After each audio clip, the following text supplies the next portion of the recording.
Hey HTDA and welcome back to Satisfactory. Today I have another bite-sized build for you. Specifically, I want to show you how to efficiently build a mid-game hub.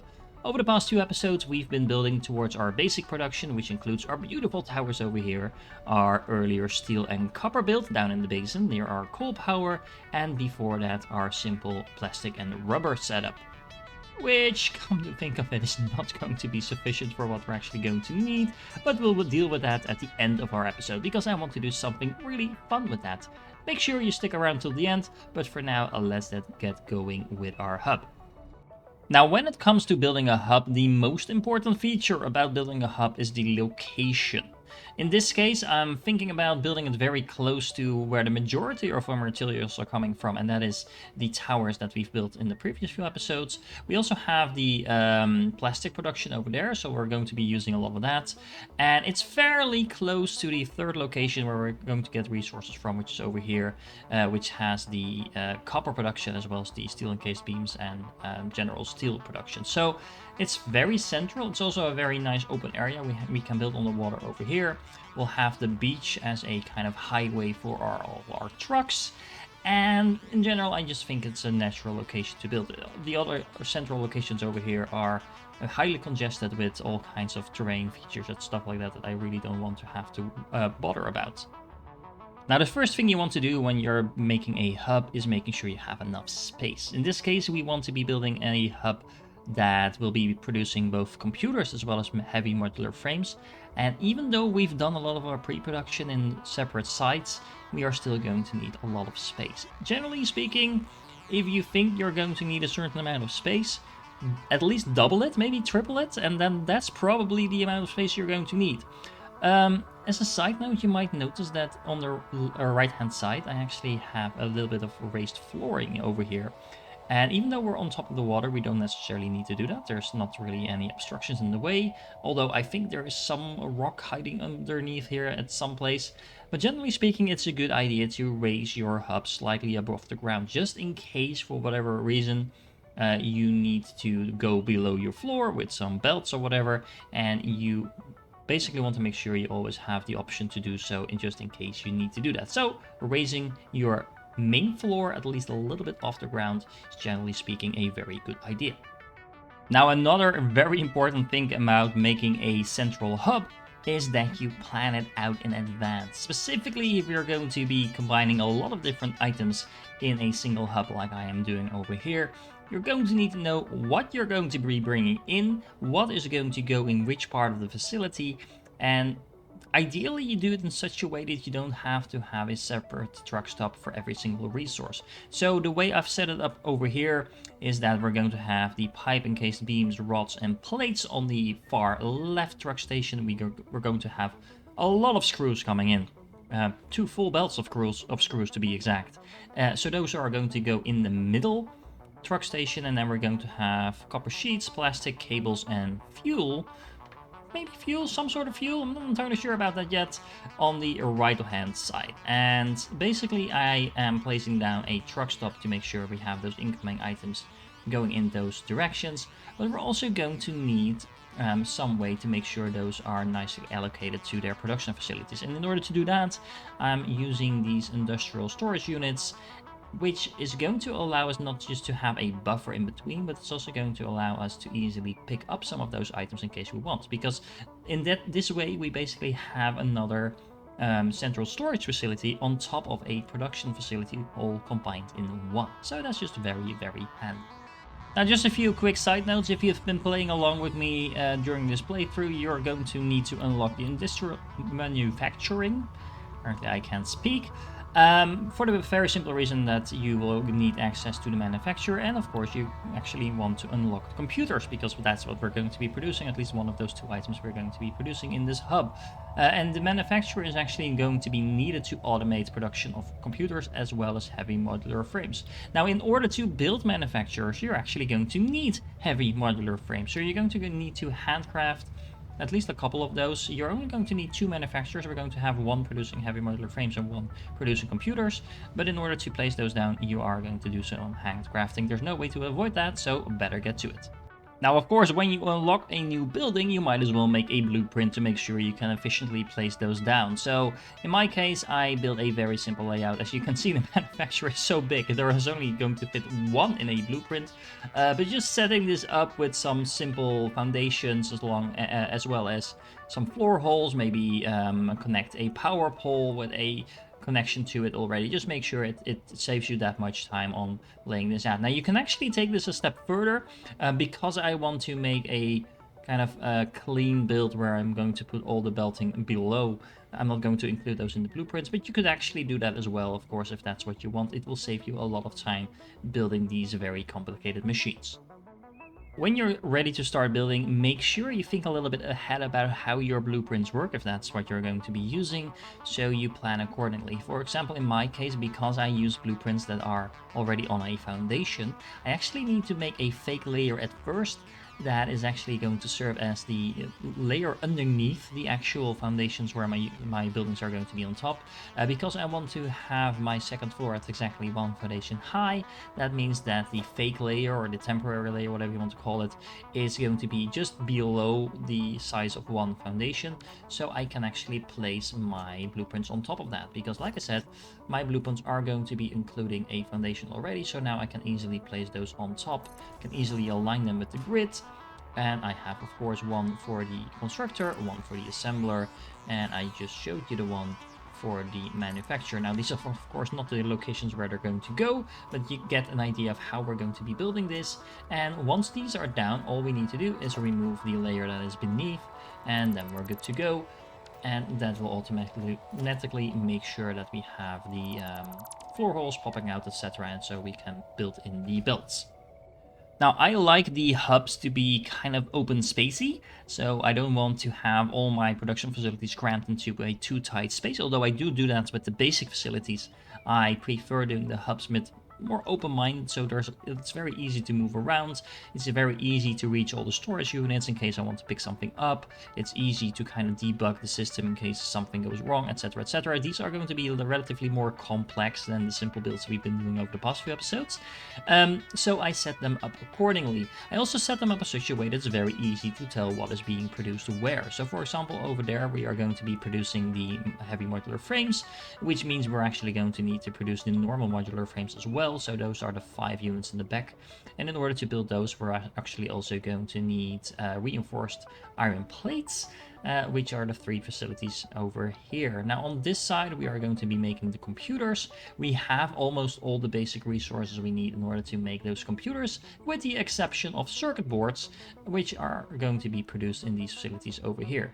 Now I still have the temporary flooring over here, so I'm going to remove that and then put in all the belt work. Speaking of belts, just because the belts are going to be hidden beneath the floor doesn't mean we should go all spaghetti about it. So as you can see, I try to keep my belts as organized as possible even while doing a build like this. Now, of course, there's going to be flooring over here, but I'm just showing you this to make sure you have a kind of a feel for how I do this layout. Now, because I planned in advance which resources were going to be used in which part of the facility, and I organized the inputs accordingly, you can see that even though we have quite a few different items coming in, they are actually all going to be delivered in a very straight through line to the place they actually need to go, with a special note for the screws. There's a reason the screws are in the middle, because the screws are going to be used at the reinforced iron plates, they're going to be used at the actual heavy modular frames, and they're also going to be used in the computer. So we actually use them in 3 places. Because the first belt is going to be almost empty by the time it goes into the heavy modular frames, we have a splitter to split off the part of the second belt that we're going to need for the heavy modular frames, and we actually don't need that many screws for the computers, and in that way it should balance itself out quite fast. Now, I've always also put in all the lifts. Of course, you don't need to use Mark III lifts everywhere most of the time, especially in single factory items like this. A Mark I lift is enough, so you can save some resources on that. Same holds actually for some of these belts. Not all of these belts need to be Mark III belts or Mark IV belts, whatever you're using at the moment that you're building a hub. I'm a little bit lazy when it comes to belts. I just use the highest tier belts most of the time, but if you want to save on resources, you definitely can. Now, as you can see, there's actually a lot going on below the floors in this facility. So I really recommend that when you're doing the belt work in a more complex hub like this, you do that before you actually close up the floor. It's really tempting to kind of have these facilities in place and then take out the temporary flooring and put in the actual flooring. But if you do that, you're going to be trying to build all of these belts and splitters and mergers and stuff like that all the way below your floors. It gets very claustrophobic really fast, but it's also really annoying to get around, especially once you actually start placing down your belts. So keep your your layout as open as possible until you have all the belts in place, and then start closing it up. And then once you have all your belts and sorters and lifts, etc. in place, all you need to do is clean it up, make sure you put in the floors, and you're pretty much done. But we're not quite done just yet, so don't go anywhere, because there's a couple of very important details that I haven't mentioned just yet. The first note is very simply that I really like how these industrial storage facilities work with actually clipping through the floor. It kind of looks like we have those single storage facilities that you get to start standing on here on the floor, but there's actually a second port down below, because if you look at this, as you can see, it's going to go straight through the floor, but it doesn't look all that bad. So making use of smart clipping in this way can make your life a lot easier, and to be honest, it kind of looks really good as well. You might also have noticed the appearance of this awesome sink over here, and there's a very good reason for that, because without this awesome sink, this facility is not going to function. The very simple reason for that is that all these different types of inputs that we're collecting here from our truck stations are likely going to be overproduced in some way or another with clogging belts. Now, if these belts ever go and get backed up, our entire facility is going to stop producing. So we need to make sure we have some sort of overflow system that feeds into this sink, just to make sure this always keeps moving.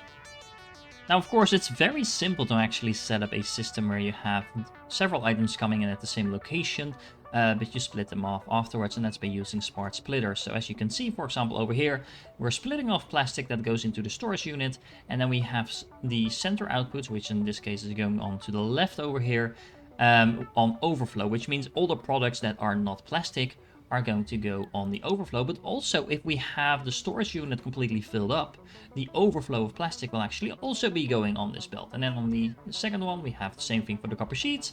And if we have any other items, including the overflow of the plastic before us, as well as the cables, of course, in the previous one, that will go on the belt onwards. And then that belt is going to go through that lift and all the way through this lift over here into our sink.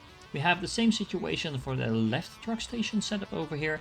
We don't actually have this set up for this central truck station, for the simple reason this only has a single item coming in. So this will only have screws coming in. So if this backs up, that just means we have too many screws. But we don't actually have to worry about these tracks ever backing up, because that's not a bad thing. Now, truck stations are nice and all because they are a very convenient way, I think, of making sure you transport items across a large distance, but you do need to make sure you actually supply fuel to your trucks. The very nice thing about a central hub like this is that you only need to fuel this side of the equation. So as long as you make sure the truck stations at your central hub have access to fuel, you don't actually need to set up fuel for all your other truck stations. So in my case, the truck stations over here with the plastic, and the truck stations over here with the copper and steel, and the truck stations over here near our towers don't actually need to have fuel, because the fuel will be coming from the central hub. Now, of course, this does mean that your trucks need to be able to make a full round trip on that single amount of fuel that they get from your central hub. But generally speaking, unless you're running like leaves or something as fuel, you should be able to make a very, very, very large circle across the map on a single stack of fuel. Specifically in our case, because we already have fuel, like the actual fuel unlocked, we will probably go and make sure we have a way to access that, because a single stack of normal fuel lasts, well, not forever, but for a very long time in the truck. So you can probably drive them almost across the entire map on that single stack, so we shouldn't have any issue with making sure that our trucks keep driving. Speaking of fuel, I expanded the previous builds where we had our fuel and plastic and rubber production up and running a little bit by using the same blueprints and making a bit of a symmetrical layout over here. So we have 4 refineries on the left, 4 refineries on the right, and we have 2 fuel production stations, as well as a secondary place where we're building some of that same materials as along again with a refinery making fuel. All set up and very nice and tidy. Now, the thing I really like about this setup, even though this is a very simple layout, is, well, exactly because it's a very simple layout, it did take me about one evening, I think, to set all of this up, to kind of expand this, because I wasn't entirely sure on how I wanted to do that. So don't underestimate the amount of time it actually takes to set up something like this, even though you might be using blueprints. But I think we can kind of expand on that and make this look a little bit more interesting, because right now we are producing fuel, but we actually don't have a way to bring the fuel to our trucks just yet. And a fuel build is where I think, again, blueprints come very much in handy, because you're going to want to build this several times over, most likely, and having a blueprint for that is really nice. It's also one of those builds that is kind of tiny by default, so it's kind of nicely fits into a blueprint. Just to show you how this works, I actually have a nice little door in it.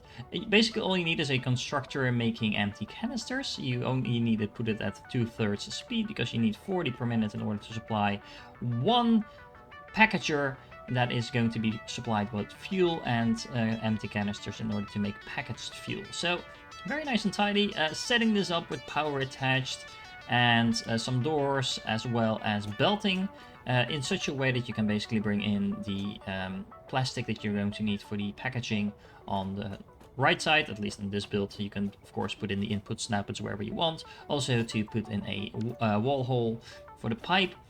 Just make sure that you can just plop this down and start building, and it actually kind of looks very nice and tidy.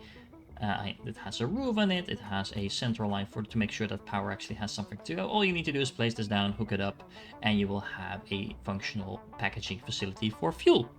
And there you go, a fuel build in action. It kind of goes nice along with the rest of the build in this specific layout. It actually kind of looks better than our earlier blueprints. I'm getting better at this, I think. But as you can see, it's just a very nice and tidy way of making sure you have your fuel production up and running. And of course, you can replicate that same build in the different parts of our facility as well. Now, having this fuel is one thing, but we actually need to have a very interesting way of transporting our items to where they need to go. And I think so far we've just have our trucks run down the normal landscape, with maybe the exception of this bridge. But let's see if we can make that a little bit more interesting. Now, I don't know about you, but I think adding in some nice roads makes things look a lot more interesting. In the next episode, I will go into detail about how to make this type of roads efficiently, because after all, this is still my bite-sized run. So make sure you subscribe if you want to make sure you don't miss out. If you're still here, I hope you enjoyed this episode, so making sure you like and subscribe would be highly appreciated, as is any feedback you want to share in the comments.